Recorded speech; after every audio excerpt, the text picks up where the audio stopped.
Africa में गर्मियों का मौसम संघर्ष का समय है। तब कमजोर और ताकतवर के बीच का फर्क साफ हो जाता है। कई जीवों के लिए ये बोझ का समय है। किनारों से दूर समुद्र में धूप नई जान फूंकती है। इसी मौसम में आते हैं कुछ विशाल मेहमान और समंदर से कुछ भूले बिसरे मुसाफिर। लेकिन बाकी जीवों के लिए गर्मियां उनकी जिंदा रहने की जिद का इम्तिहान लेती हैं, उनकी काबिलियत परखती हैं, उन्हें खाने पीने को मोहताज बनाती हैं। नई नई चुनौतियों के साथ गर्मियां अफ्रीका में रहने वालों के लिए नए नए मौके भी लाती है।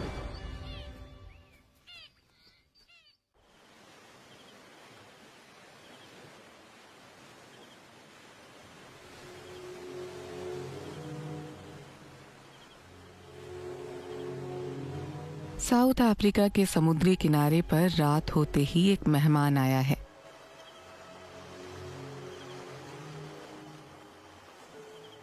एक लॉगरहेड टर्टल 10,000 किलोमीटर की यात्रा करके इस रेतीले किनारे तक पहुंची है। पृथ्वी की मैग्नेटिक फील्ड और इसके शरीर में मौजूद एक जैविक कंपास की मदद से ये उस जगह लौट आई है जहां ये पैदा हुई थी। ये अब खुद अंडे देने को है, जिसके लिए ये गड्ढा खोदना शुरू करती है। अपने बड़े बड़े पिछले पैरों से ये रेत हटाती है।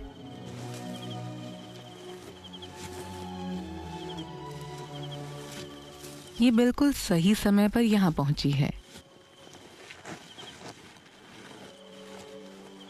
ये दिसंबर का महीना है, जब सदर्न हेमिस्फेयर में गर्मियों की शुरुआत होती है। अगले 2 महीनों तक यहाँ का तापमान इसके अंडों का भविष्य तय करने में एक अहम भूमिका निभाएगा।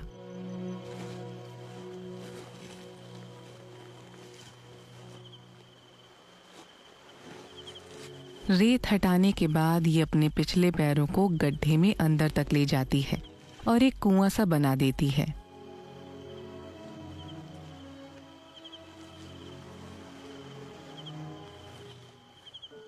यही इसका घोंसला है। अगले 3 घंटों तक ये करीब 100 अंडे देगी।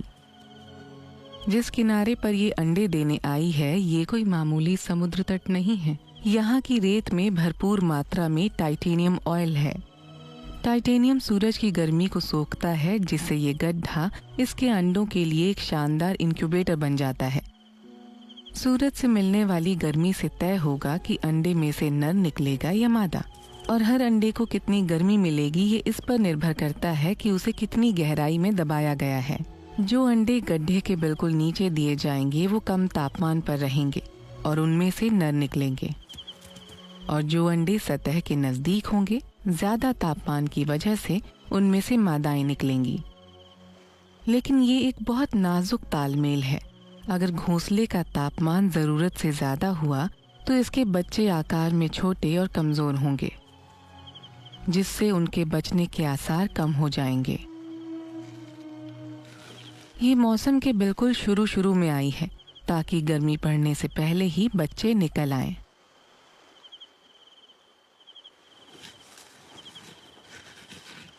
अपने शरीर की बची खुची ताकत झोंक कर ये अपने घोंसले को ढक देती है।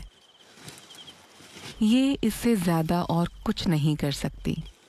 इसका काम यहाँ खत्म हुआ। अब इसके बच्चों का भविष्य सूरज के हाथों में है।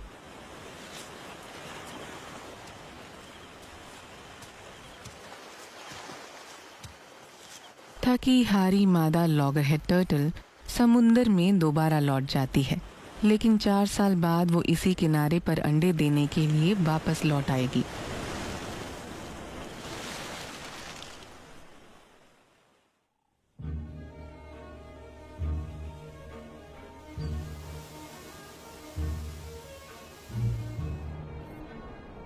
दुनिया भर में तापमान और दिन की लंबाई ही मौसम तय करते हैं।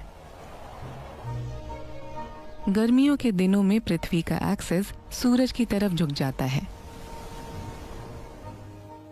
जिससे एक हेमिस्फेयर को ढेर सारी रोशनी और गर्मी मिलती है, जबकि दूसरे हेमिस्फेयर को ठंड और अंधेरा। मौसमों के इस बदलाव का सभी जानवरों के खाने पीने पर असर पड़ता है। कुछ जीवों के लिए गर्मियां भरपूर खाने का मौसम है।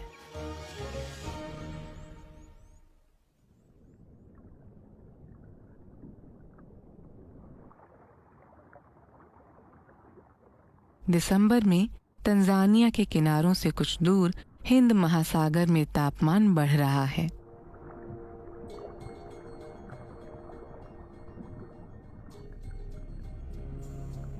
समुद्र के इन गर्म हिस्सों में पृथ्वी के कुछ सबसे शानदार कोरल रीफ पाए जाते हैं।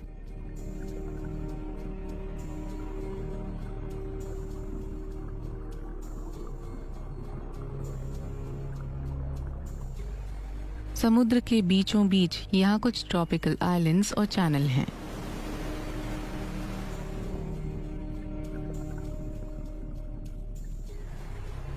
गहराइयों से एक विशाल जीव सामने आया है।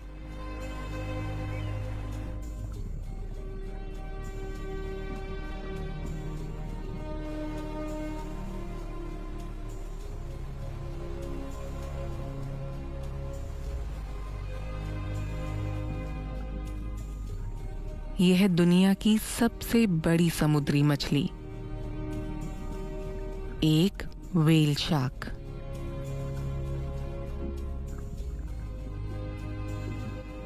ये उन कुछ चुनिंदा जगहों में से है जहां व्हेल शार्क्स अपनी खुराक के लिए पानी की सतह तक आती हैं। ये 10 मीटर लंबी है और इसके साथ है एक छोटा व्हेल शार्क जो अपने लिए माइक्रोस्कोपिक खाना ढूंढ रहा है,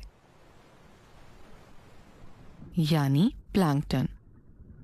कुछ प्लैंकटन सिर्फ 1 मिलीमीटर लंबे होते हैं।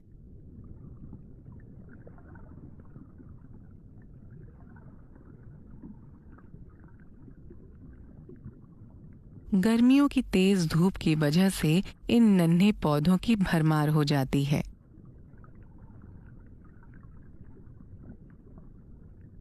ये ज़ू प्लैंकटन नाम के बेहद छोटे छोटे जीवों का खाना बनते हैं जो समुद्र की लहरों के साथ बहते रहते हैं। और व्हेल शार्क्स इन्हीं ज़ू प्लैंकटन को खाती हैं।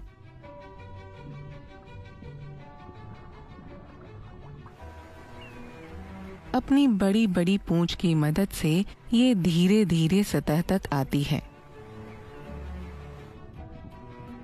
हर एक व्हेल शार्क के शरीर पर स्पॉट्स का एक अनोखा पैटर्न होता है। ये वयस्क अपने 1.5 मीटर चौड़े मुंह को खोलकर समुद्र का पानी अंदर लेता है। पानी तो इसके गिल्स में से निकल जाता है, लेकिन हजारों प्लैंकटन इसके मुंह में कैद हो जाते हैं।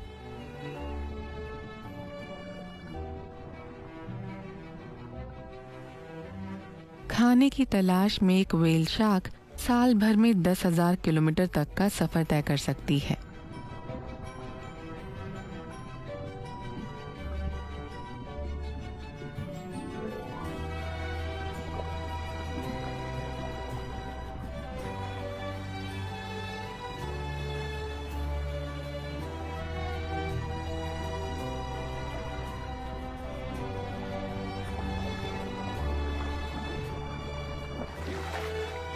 लेकिन तंजानिया में कई व्हेल शार्क्स किनारे से कुछ ही दूर साल भर पाई जाती है।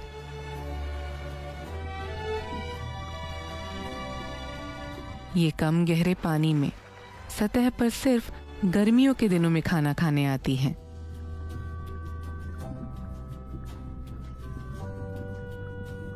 क्योंकि इस मौसम में यहाँ खाने की भरमार होती है।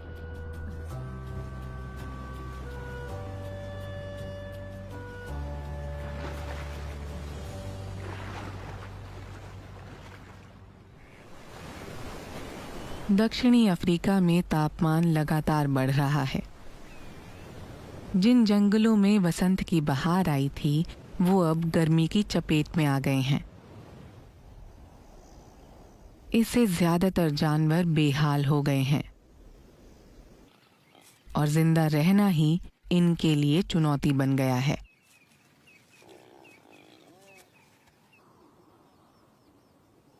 यह है विशाल खलाखड़ी ट्रांसफ्रंटियर पार्क। खलाखड़ी का मतलब है प्यासे की जमीन। 38,000 स्क्वायर किलोमीटर का ये सूखा मैदानी इलाका साउथ अफ्रीका, नामीबिया और बोत्सवाना में फैला है।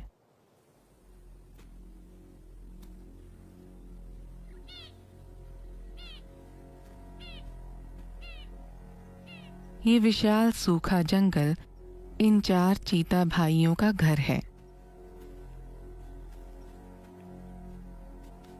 ये पहली बार है कि ये अपनी मां के सहारे के बिना गर्मियां काटेंगे। इन्हें खाना खाए कई दिन हो चुके हैं। अब तो एक शिकार पकड़ना ही होगा। दोपहर तक तापमान 40 डिग्री पार कर जाता है। तपते मैदानों में शिकारियों को एक मौका मिला है। विल्डबीस्ट का एक समूह। इतनी गर्मी में शिकार करना खतरे से खाली नहीं। अगर शिकार जल्दी हाथ न लगा तो ये थक कर हार सकते हैं।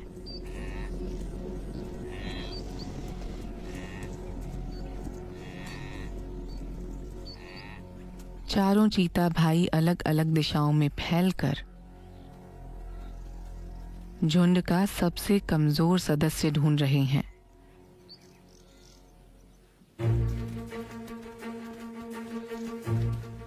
शिकार शुरू हो चुका है।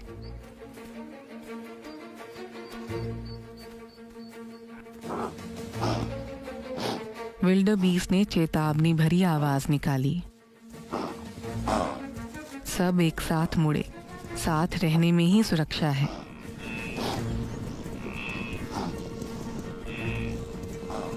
चीता भाइयों की किस्मत अच्छी है।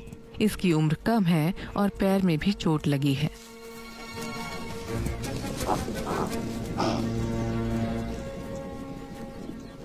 धीरे धीरे सभी भाई शिकंजा कस रहे हैं।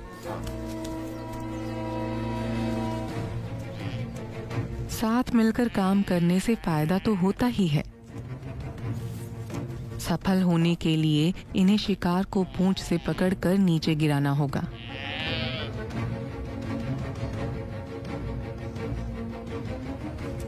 लेकिन ये बछड़ा तो उनका सामना करना चाहता है।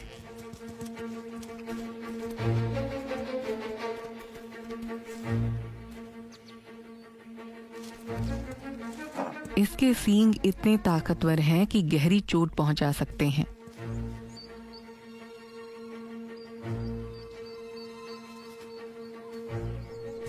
अगर ये इसी तरह डटा रहा तो हो सकता है बच भी जाए। भाइयों में अभी उतना अनुभव नहीं है कि ये आपस में सही तालमेल बनाकर इस जानवर को हरा सकें।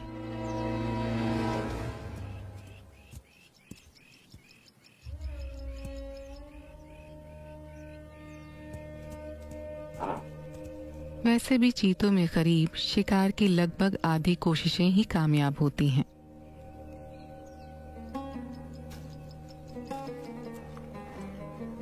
अब कुछ भी हो सकता है। विल्डबीस्ट थक चुका है। हालांकि चीते भी थक चुके हैं।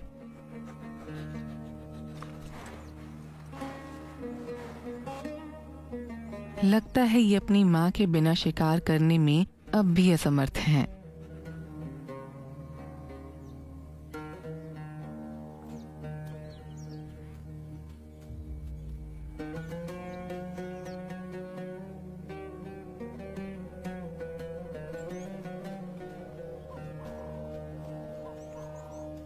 ऊपर से गर्मी भी कुछ ज्यादा ही है। सभी भाई छांव की तरफ जाने लगते हैं।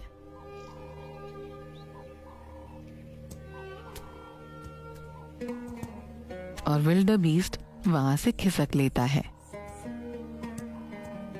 अगला मौका मिलने तक इन भाइयों को अपनी ताकत बचाकर रखनी होगी। अगर इन्हें ये गर्मियां काटनी हैं, तो इन्हें शिकार करने के अपने हुनर को और निखारना होगा।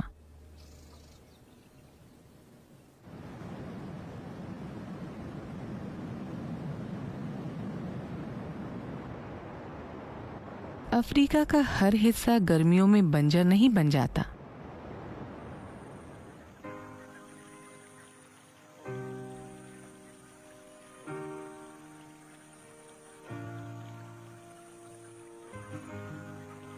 ओकावांगो डेल्टा में कई अलग अलग तरह के जंगली इलाके हैं, जैसे दलदल, खुले मैदान, घने जंगल और खाड़ियां। और इनमें जीवों की हजारों प्रजातियां रहती हैं।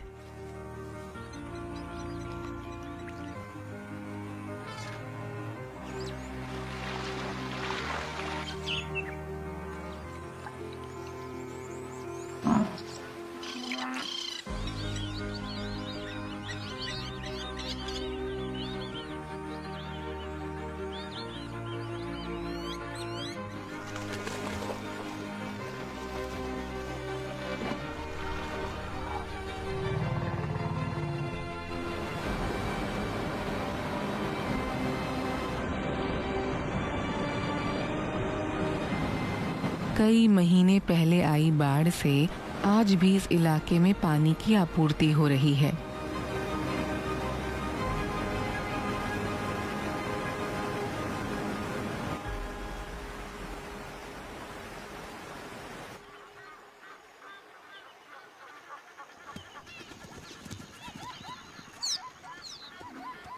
ज़ेब्रा के इस झुंड के लिए फ्लड प्लेन्स घास चरने की एक उत्तम जगह है।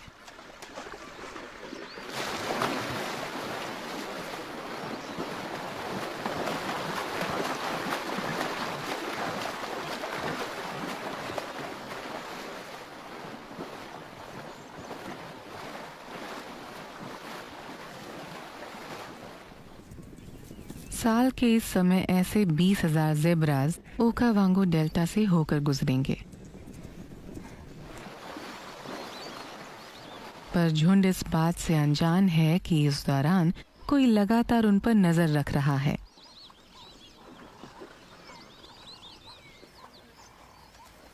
एक शेरनी के हाथ एक मौका लगा है। इसके झुंड में 10 भूखे सदस्य हैं।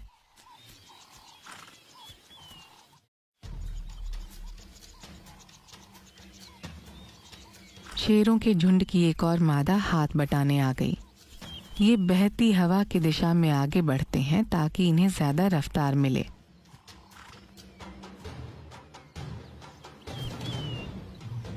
दोनों ज़ेब्रास का पीछा कर रहे हैं, कोई कमजोर सदस्य ढूंढ रहे हैं।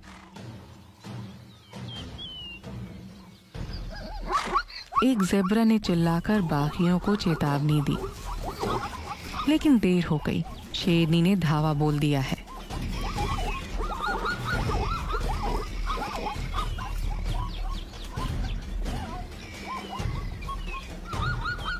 हालांकि इतने बड़े जानवर को ये शेरनी अकेले नहीं गिरा पाएगी।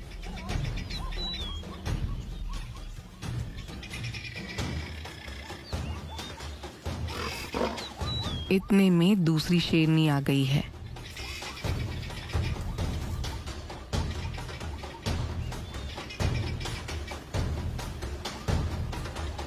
और ज़ेब्रा का खेल खत्म।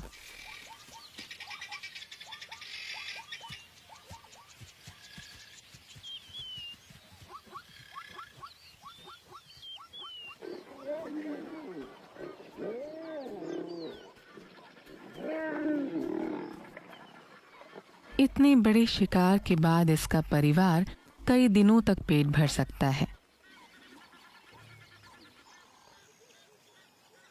पर हमेशा शिकार करने लायक जानवर नहीं मिलेंगे। कुछ महीनों बाद जब डेल्टा में पानी का स्तर गिर जाएगा, तब ये गर्मियों वाले जानवर यहाँ से चले जाएंगे।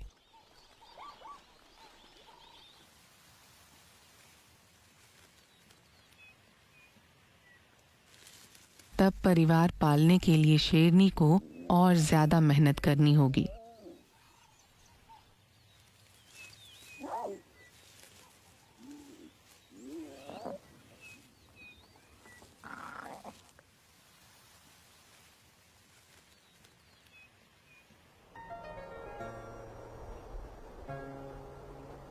गर्मियों का असर दक्षिणी अफ्रीका के हर हिस्से में अलग अलग तरह से पड़ता है।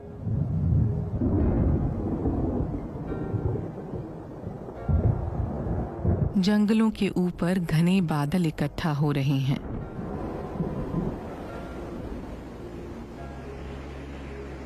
किनारों पर तूफान उठ रहे हैं, जिससे जबरदस्त हवाएं चलने लगी हैं।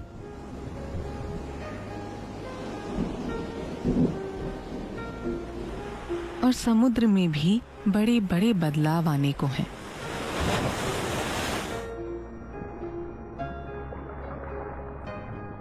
गर्मियों की तेज हवाएं अफ्रीका के दक्षिणी किनारे से पानी की ऊपरी परत को बीच समंदर में ले जाती हैं और गहराइयों में से पोषण से भरपूर पानी ऊपर की ओर बढ़ता है।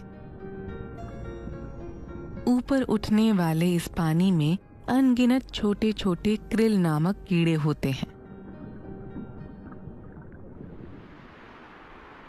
और गर्मियों की सौगात को खाने के लिए आते हैं अफ्रीका के कुछ सबसे बड़े मेहमान।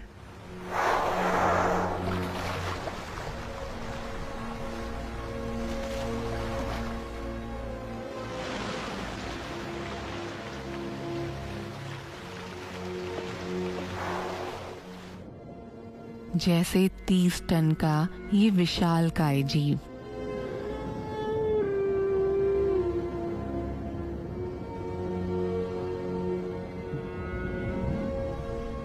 ये सदर्न हम्पबैक व्हेल्स अंटार्कटिका से 6000 किलोमीटर का सफर तय करके यहाँ क्रिल खाने आए हैं।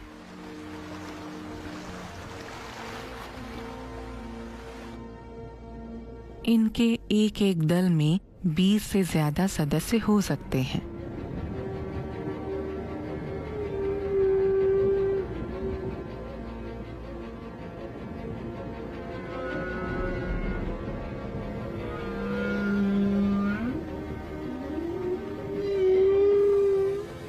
ये मानो उनके लिए दावत है। एक मादा ने बड़ा सा मुंह खोलकर ढेर सारा पानी अंदर ले लिया।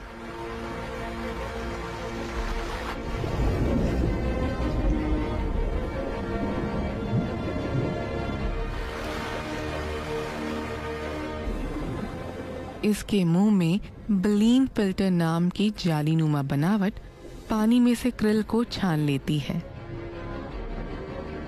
गर्मियों में इतनी खुराक मिलने से ये अपने शरीर में ढेर सारा फैट इकट्ठा कर लेते हैं, जिसे ब्लबर कहते हैं। 20वीं सदी की शुरुआत में इनका इतना शिकार किया गया कि ये लुप्त होने की कगार तक पहुंच गए थे, लेकिन हाल ही में इन्होंने एक जबरदस्त वापसी की है।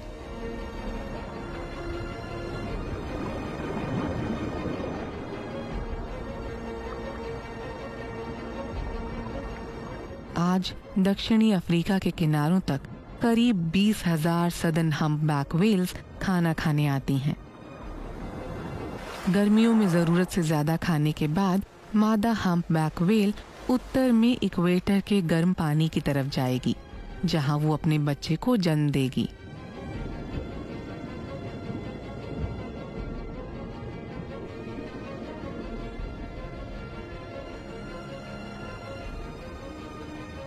ये बहुत कम खाएगी और अपने फैट से भरे ब्लबर पर तब तक जिंदा रहेगी जब तक ये और इसका बच्चा वापस अंटार्कटिक महासागर नहीं चले जाते।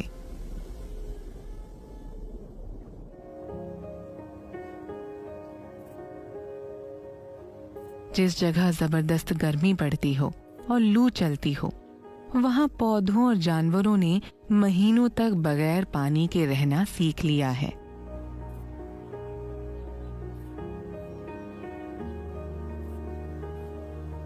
यहाँ जिंदा रहना कोई आसान काम नहीं है।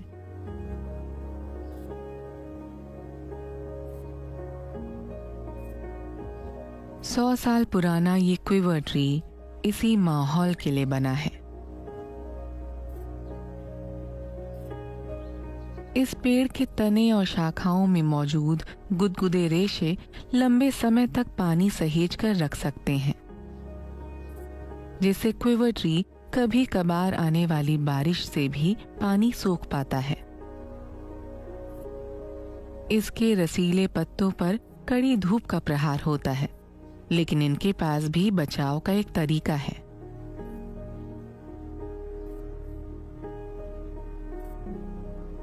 इनकी चिकनी सतह पर एक मोम जैसी परत होती है जो इनकी नमी को उड़ने नहीं देती।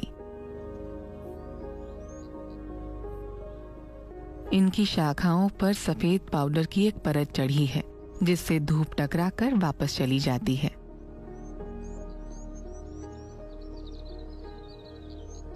और ये एवोल्यूशन का ही कमाल है कि रेगिस्तान की छोटी मोटी झाड़ियों के बीच ये 30 फुट ऊंचा पेड़ खड़ा है।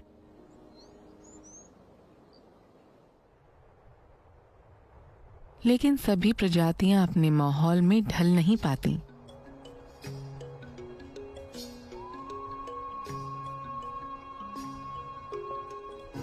सूखे पेड़ों का ये कब्रिस्तान एक अलग कहानी बयां करता है।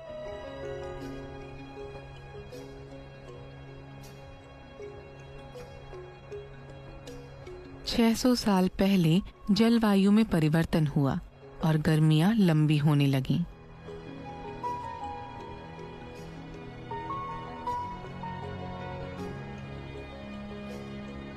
इन लंबे सूखों के दौरान आसपास के रेगिस्तान की रेत ने चौहब नदी के पानी का रास्ता रोक दिया, जिससे प्राचीन कैमलथॉर्न पेड़ पूरी तरह सूख गए और पीछे रह गए धूप में झुलसते इनके भुने हुए कंकाल। अब ना तो ये सड़ गल सकते हैं और ना ही कोई जानवर इन्हें खा सकता है।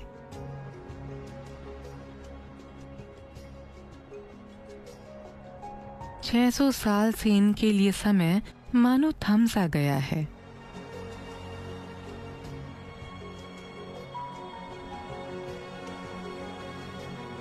ये एहसास दिलाते हैं कि पृथ्वी की जलवायु उसके निवासियों पर हमेशा हावी रहेगी।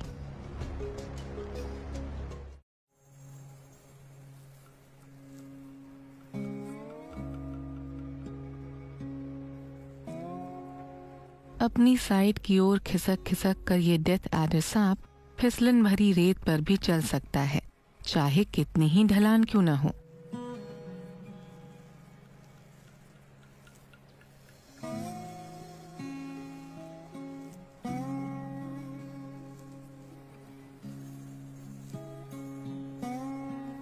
दिन ढलने को है और ये शिकार करने के लिए छिपने की जगह ढूंढ रहा है।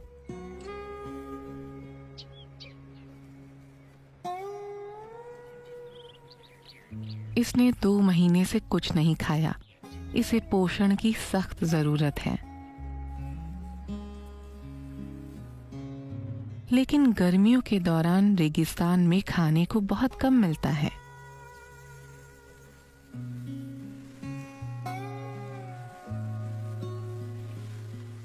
अब ये ठंडी रेत में लगभग गायब होकर अंधेरा होने का इंतजार करेगा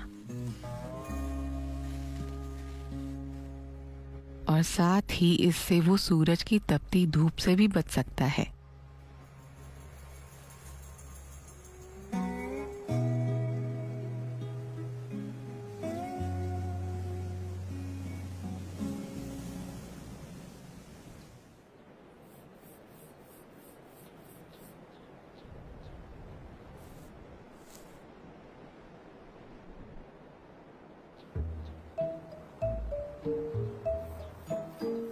इस एडर के लिए ये वेब फुटेड गेको बिल्कुल सही शिकार है। गर्मियों में बचे रहने का सबसे सही तरीका है धूप में बाहर ही ना निकलो। अपने बिल में सारा दिन बिताने के बाद ये सिर्फ रात में बाहर निकलता है। गेको की आंखें बड़ी होती हैं जिससे वो अपने शिकार और शिकारी दोनों को अंधेरे में भी देख सकता है। इसलिए जरूरी है कि वो उन्हें साफ करता रहे।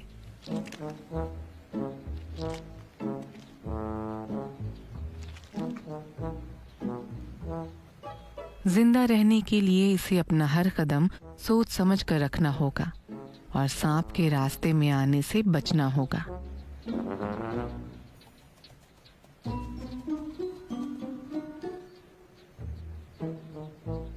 ये एडर की पहुंच से दूर तो है, पर बस जरा सा।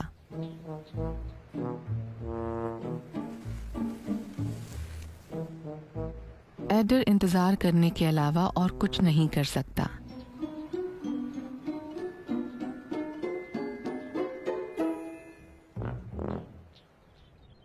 दक्षिण के सूखे इलाकों में गर्मियों के आधे महीने बीत चुके हैं। गर्मी इतनी बढ़ गई है कि खाना ढूंढने के लिए जानवर अनोखे तरीके अपना रहे हैं। इन चट्टानों में आर्माडिलो लिजर्ड्स का एक परिवार सूरज की गर्मी सोख रहा है। भारी कवच वाले इन रेप्टाइल्स के समूह में 60 सदस्य तक हो सकते हैं। उनमें एक रक्षक नर होता है। अपने परिवार को बचाने के लिए उसे जो करना पड़े वो करता है, चाहे सामने खड़ा घुसपैठिया कितना ही भयानक क्यों ना हो। ये परिवार अपने ठिकाने से ज्यादा दूर कभी नहीं जाता और इसकी एक खास वजह है। इनका कवच तो सख्त है, लेकिन कोई जिद्दी शिकारी अचानक आकर इन्हें पकड़ सकता है।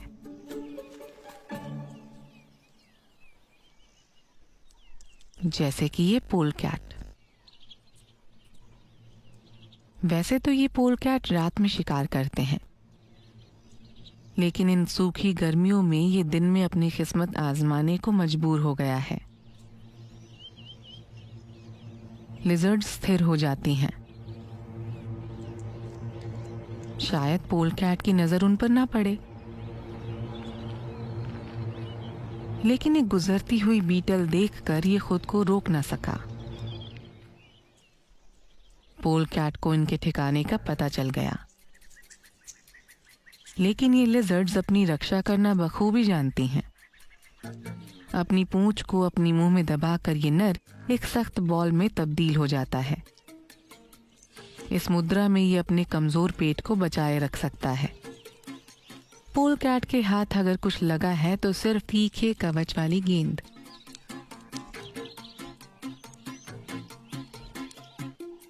इसे समझ ही नहीं आ रहा है कि लिजर्ड के इस कवच को कैसे खोला जाए।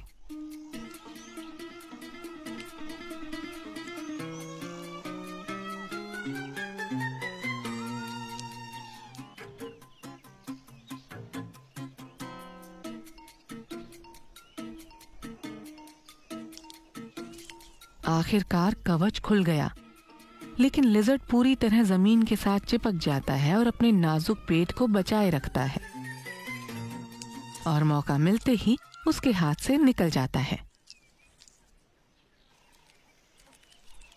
कम से कम ये कल का सूरज देख पाएगा। पोलकैट को अपने खाने की तलाश कहीं और जारी रखनी होगी।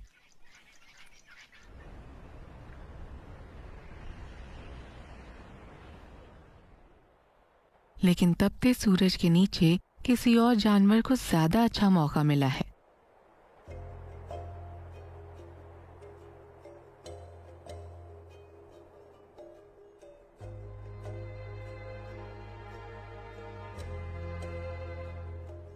एक नमक हुआ गिरगिट धूप सेक रहा है।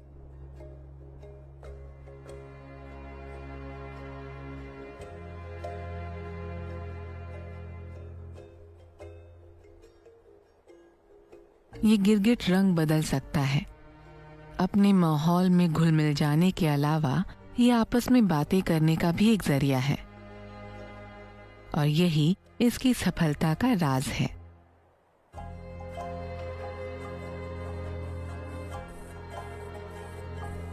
पर ये हिले तो सही।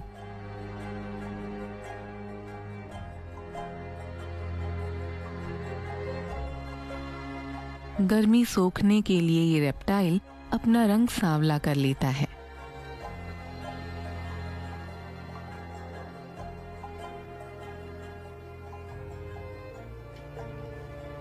लेकिन जैसे जैसे गर्मी बढ़ती है ये अपना रंग हल्का कर लेता है ताकि सूरज की गर्मी से टकराकर वापस चली जाए।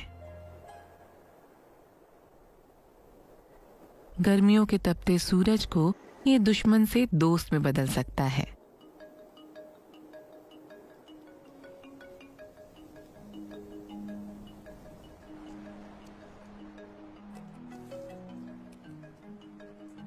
जमीन इतनी तप रही है कि पैर भी नहीं रखे जा रहे, फिर भी अपने शिकार का इंतजार कर रहा है।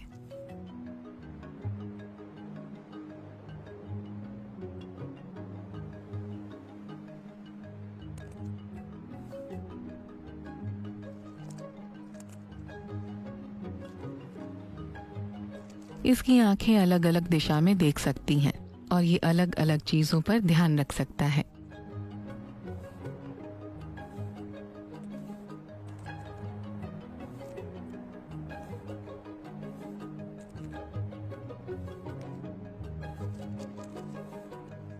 इस बीटल के दिन पूरे हो गए। इसे बहुत ज्यादा भूख लगती है। इसे रोज करीब 12 बार खाने की जरूरत पड़ती है। इनसे वो जरूरी नमी भी मिल जाती है जिसकी गर्मियों के इन महीनों में जरूरत है। अफ्रीका के दक्षिणी सूखे इलाकों में जीवन पानी के बगैर भी जिंदा रहना सीख चुका है, लेकिन दक्षिण में जानवर मौसमी बरसात पर निर्भर करते हैं। जनवरी का महीना है और दक्षिण अफ्रीका के बड़े बड़े इलाके सूखे की चपेट में हैं।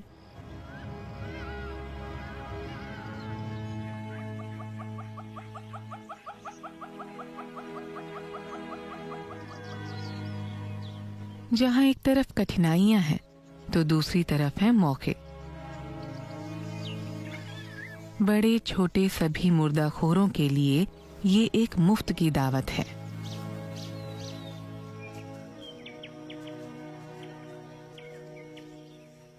सूखे का मौसम काटने के लिए स्पॉटेड हाइना का ये झुंड अपने आपसी तालमेल पर निर्भर है।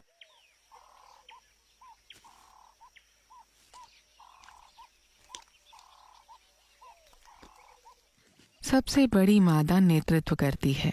ये उनकी कुल माता है। अभी अभी उसे एक शिकार की गंध मिली है।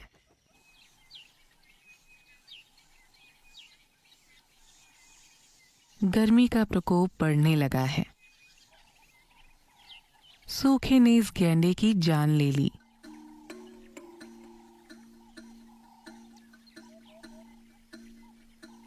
हाइनास ज्यादातर शिकार करके ही खाते हैं, लेकिन किसी और का बचा खुचा शिकार भी क्या बुरा है।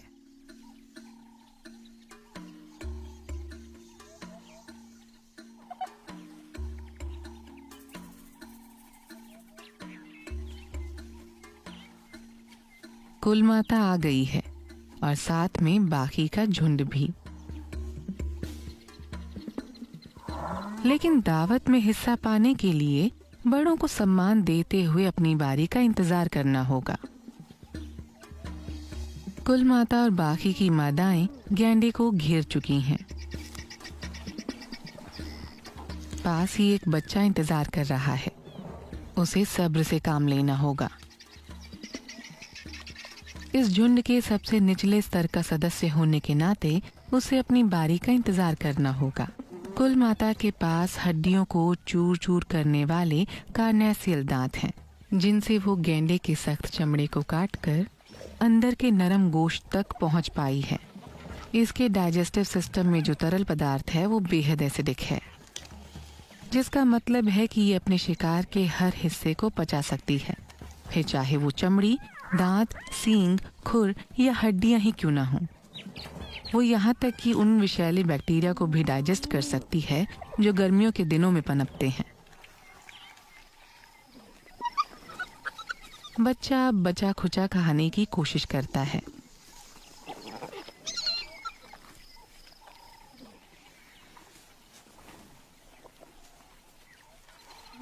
पेट पूरी तरह भर जाने के बाद कुल माता चली जाती है।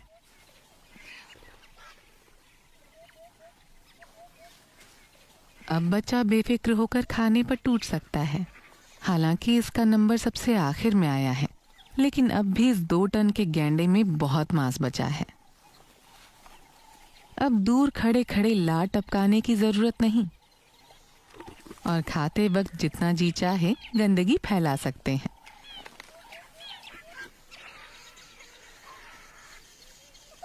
लेकिन बेचारे ने खाना शुरू ही किया था कि सफाई दल वहां पहुंच गया।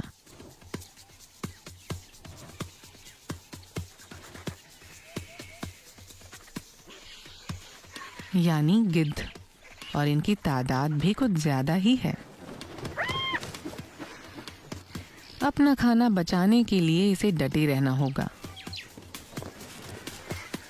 जब आप अकेले होते हो तो समाज के सबसे निचले ओहदे पर होना बहुत मुश्किल होता है।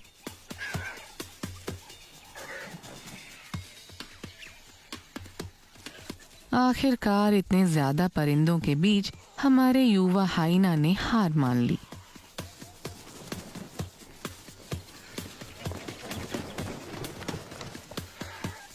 लेकिन ऐसे कैसे छोड़ दूं?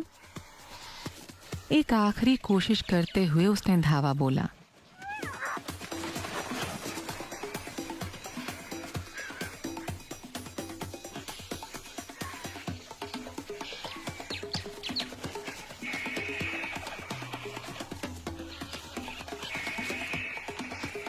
पर चाहे कितनी ही कोशिश कर ले, वो एक है और गिद्ध कई सारे।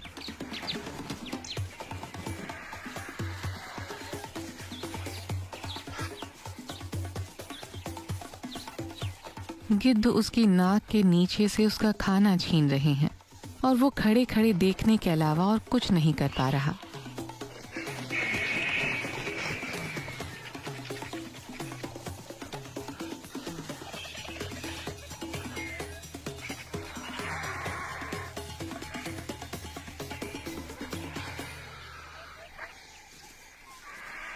आखिरकार उसने हार मानी और अपने परिवार को ढूंढने निकल गया।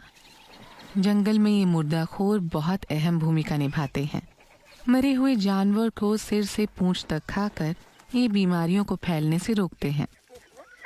गर्मियों के इस आसान भोजन से हाइन और गिद्ध कई दिनों तक अपना पेट भरते रहेंगे, जब तक सिर्फ कंकाल न रह जाए।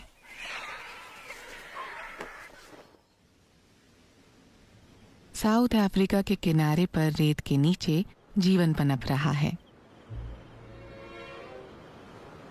गर्मियां शुरू होते ही एक लॉगरहेड टर्टल माँ ने इस किनारे पर अंडे दिए थे।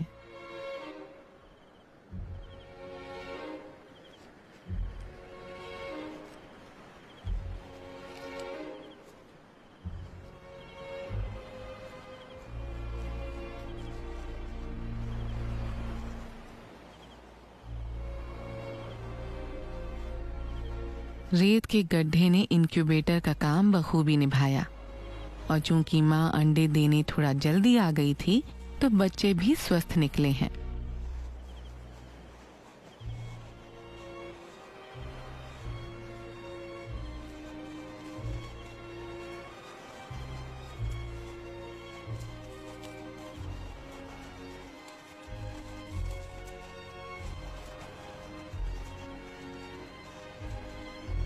लेकिन पैदा होते ही चुनौतियां शुरू हो गई हैं।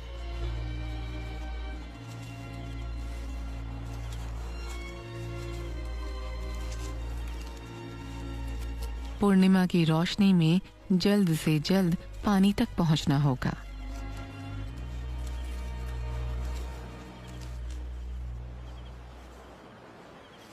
ये सिर्फ 5 सेंटीमीटर के हैं और बिल्कुल बेबस हैं।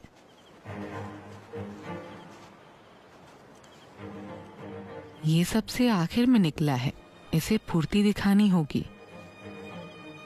ये अकेला खतरे से खाली नहीं है।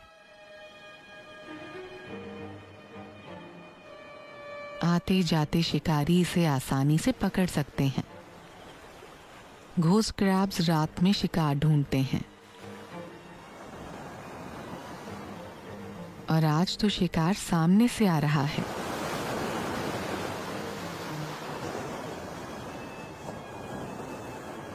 अगर इसके बाकी भाई बहन साथ होते तो इसके जिंदा बचने के आसार थोड़े ज्यादा होते।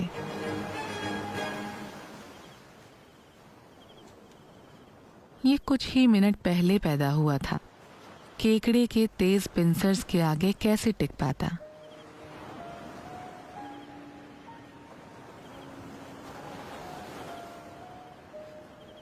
समुंदर की तेज लहरों में कई और बच्चे डूब जाएंगे और 2 महीने पहले दिए गए लगभग 100 अंडों में से 10 से भी कम कछुए अपनी पूरी उम्र जिएंगे। लेकिन जो जिंदा रहेंगे उनके लिए दुनिया भर के समुद्र इंतजार कर रहे हैं। ये पूरी पृथ्वी में हजारों किलोमीटर की यात्रा करेंगे।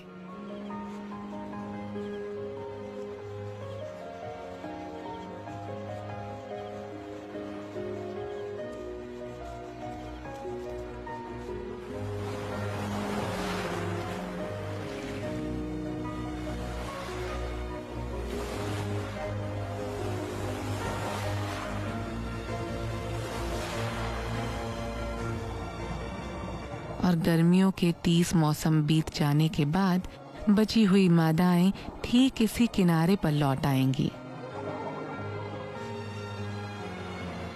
और जीवन का चक्र फिर शुरू होगा।